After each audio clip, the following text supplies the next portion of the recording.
வேலை பார்க்குற இடத்துல நீங்கள் ஒருத்தர் தான் கர்த்தரை அறிந்தவங்களாக இருப்பீங்க. மீதி எல்லாம் யாராக இருப்பாங்க? அவிசுவாசிகளாக இருப்பாங்க, தேவனற்றவர்களாக இருப்பாங்க. ஒருவேளை சில இடங்களில் போனீங்கன்னா 10 பேர் இருக்கிற இடத்துல 2 பேர் 3 பேர் கர்த்தரை அறிந்தவர்கள் இருப்பாங்க, மீதி எல்லாம் வேற ஆட்களாக இருப்பாங்க. ஆனால் ரட்சிக்கப்பட்ட பிற்பாடு சபையிலே கொண்டு வந்து ஆண்டவர்களை பரிசுத்தவான்களோடு ஐக்கியப்படுத்துகிறார். ஞாயிற்றுக்கிழமை நான் ஆலயத்துக்கு போவேன். ஏன்? அங்கு நான் என் சகோதரர்களை பார்ப்பேன், என் சகோதரிகளை பார்ப்பேன், பரிசுத்தவான்களை பார்ப்பேன், அவர்களோடு ஐக்கியம் கொள்ளுவேன், அவர்களோடு சேர்ந்து பாடுவேன், அவர்களோடு சேர்ந்து துதிப்பேன், அவர்களோடு சேர்ந்து ஜெபிப்பேன், அவர்களோடு சேர்ந்து நான் ஆண்டவருடைய வார்த்தைகளை கேட்பேன். ஏன்? அன்றைக்கு ஒரு நாள் எல்லா பரிசுத்தவான்களோடு கூட. நாளைக்கு நீங்கள் நினைச்சா கூட கிடைக்காது.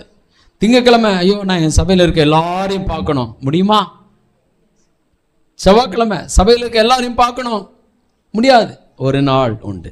அதான் இந்த பரிசுத்தவான்களோடு தேவன் நமக்கு கொடுத்திருக்க ஒரு நல்ல ஐக்கியம். இந்த பரிசுத்தவான்களுடைய ஐக்கியத்தை பற்றி நம்ம ஒரு நாளில் நம்ம அதை தியானிக்கலாம் அப்படின்னு சொல்லி நினைக்கிறேன். நிறைய பேருக்கு அந்த பரிசுத்தவான்களுடைய ஐக்கியம் என்பது தெரியாமல் போகுது.